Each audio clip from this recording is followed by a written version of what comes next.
Hello दोस्तों, आज की इस वीडियो में आपके YouTube channel A1 study point पर आप सभी का स्वागत है। आज हम लोग सीटेट के अंदर पर्यावरण अध्ययन में एक नया चैप्टर लेने जा रहे हैं जिसका नाम है जानवर, एनिमल्स। सबसे पहला पॉइंट है जानवरों की खाल पर जो डिज़ाइन होते हैं वह उनके बालों के रंग के कारण होते हैं। जानवर के ऊपर जो भी बाल की डिज़ाइन बनी हुई होती है वह उनके बालों के कारण होती है। अगला पॉइंट है दिन में जागने वाले जानवर आमतौर पर कुछ रंग ही देख पाते हैं। जो भी जानवर दिन में जागते हैं वह कुछ ही रंगों को देख पाते हैं। अगला है रात में जागने वाले जानवर निशाचर। निशाचर मीन्स होता है रात। हर चीज को सफेद और काली ही देखते हैं, यानी जो भी रात में जागते हैं जानवर वो हर चीज को काली या सफेद ही देख पाते हैं। जैसे एग्जाम्पल दिया हुआ है उल्लू या चमगादड़ और रेगिस्तानी चूहे। अगला पॉइंट है बहुत से जानवर किसी खास मौसम में लंबी गहरी नींद में चले जाते हैं। कुछ जानवर होते हैं जो ठंडी के मौसम में गहरी लंबी नींद में चले जाते हैं। जैसे एग्जाम्पल दिया हुआ है छिपकली।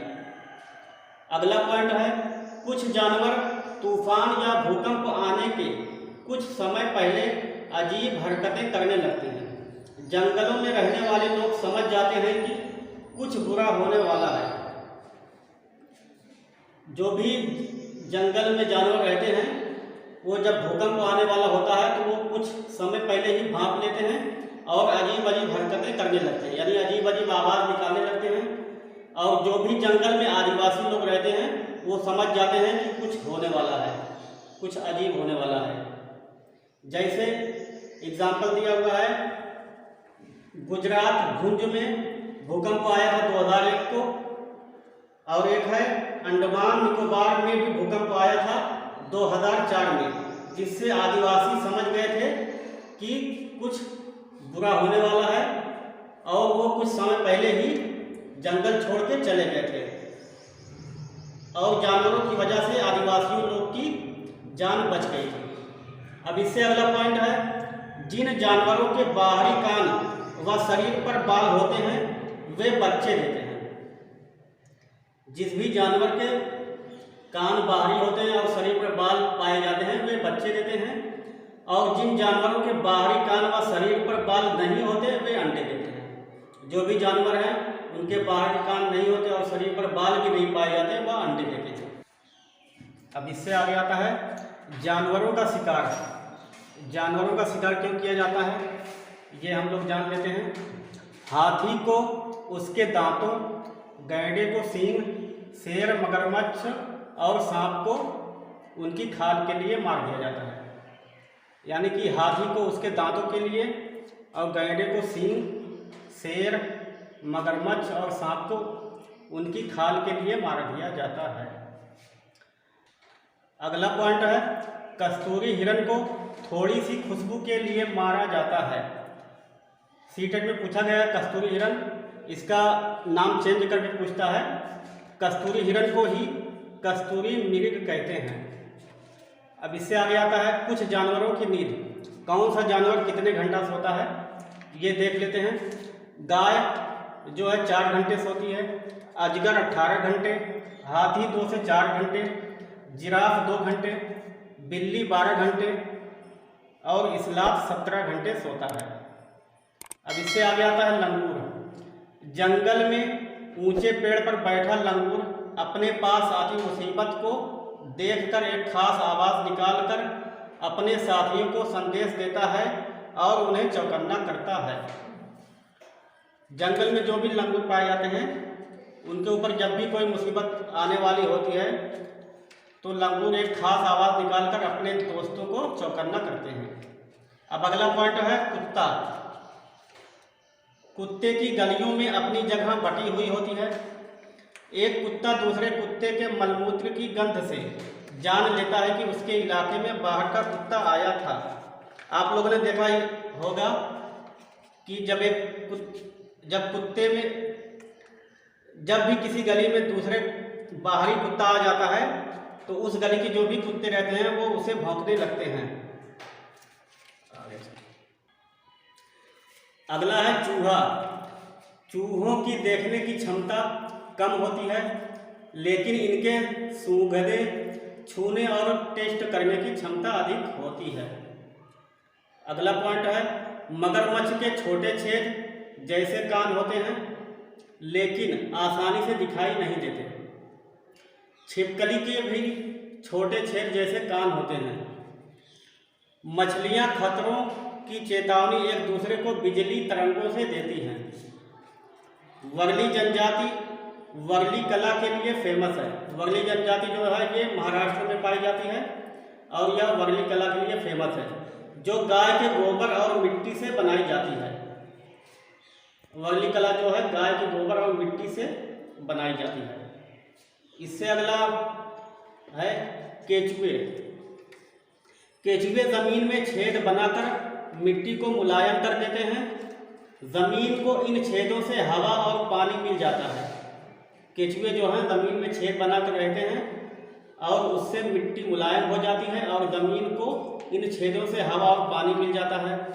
केचुए मृत पत्तियों और पौधों को खाते हैं। केचुए का भोजन जो है वो मृत पत्तियां और पौधे हैं और इनके मल से जमीन उपजाऊ बनती है।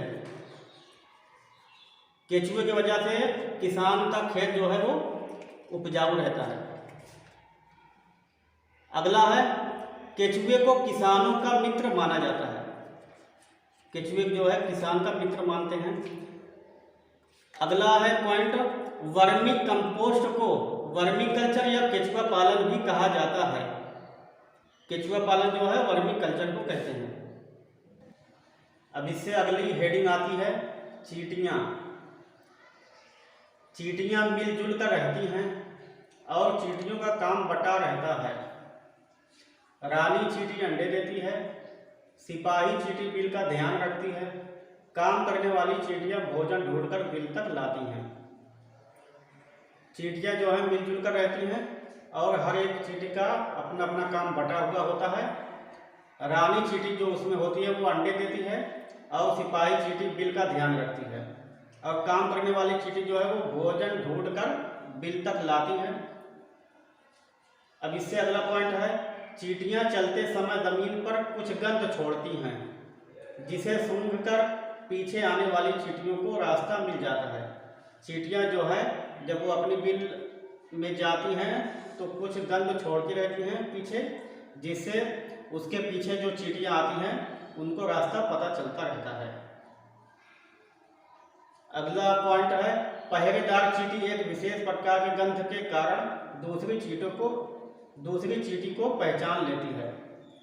पहरेदार चींटी जो होती है वो अपने झुंड की चींटी के अलावा जो भी दूसरी चींटी आती है उसे पहचान लेती है एक गंध के कारण। अब अगली हेडिंग है मच्छर।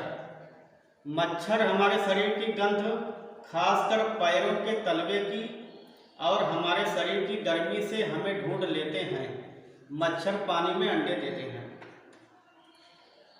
डेंगू, मलेरिया, चिकनगुनिया बीमारी मच्छरों के द्वारा फैलती है। मच्छरों के द्वारा जो भी बीमारी फैलती है उसमें है डेंगू, मलेरिया और चिकनगुनिया। अगला पॉइंट है मक्खियों से डायरिया, हैजा, टाइफाइड आदि बीमारियां फैलती हैं। मक्खी से जो भी बीमारी फैलती है उसमें है डायरिया, हैजा और टाइफाइड। मक्खियां अपने पैरों में बीमारी के कीटाणु लाती हैं और जब यह बिना ढके खाने पर बैठती है तो उसे प्रदूषित कर देती है। उस खाने को खाकर हम बीमार पड़ जाते हैं। मक्खियां जो हैं वो अपने पैरों में कीटाणु लाती हैं और खाने पर बैठती हैं और उसी खाने पर कीटाणु छोड़ देती हैं। जब भी मनुष्य उस खाने को खाता है तो बीमार पड़ जाता है। मच्छरों से बचने के लिए उपाय। अब मच्छरों से बचने के कुछ उपाय दिए गए हैं। जिसमें पहला पॉइंट है, रुके हुए पानी में या इकट्ठा हुए पानी में मलेरिया के मच्छर पैदा होते हैं। रुका हुआ पानी जो होता है उसी में मलेरिया के मच्छर पैदा होते हैं।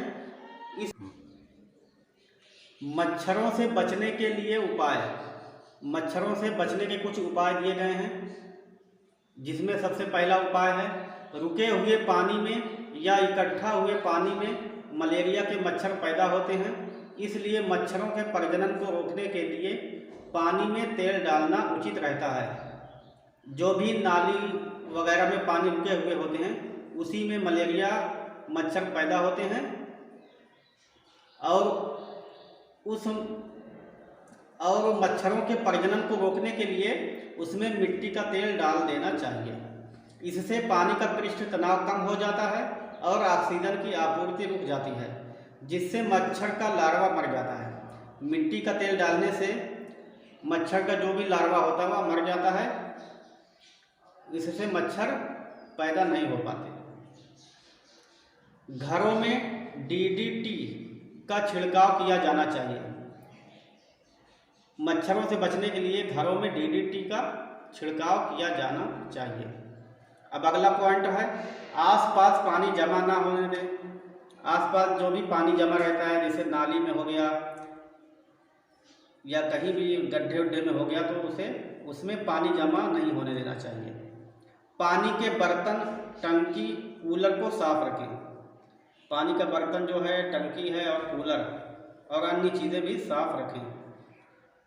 मच्छरों से बचने के लिए मच्छरदानी का प्रयोग करें। जमा हुए पानी में मिट्टी का तेल छिड़कें। पानी में मछलियां डालने से मछलियां मच्छरों के अंडे को खा जाती हैं। जो भी पानी जमा हुआ होता है उसमें मछलियां छोड़ देना चाहिए, क्योंकि मछलियां मच्छरों के अंडे को खा जाती हैं, जिससे मच्छर नहीं पनप पाते। आशा करते हैं यह वीडियो आप सभी को पसंद आई होगी। अगर पसंद आई हो तो इस वीडियो को लाइक और अपने मित्रों को शेयर करें और इस चैनल को सब्सक्राइब करें।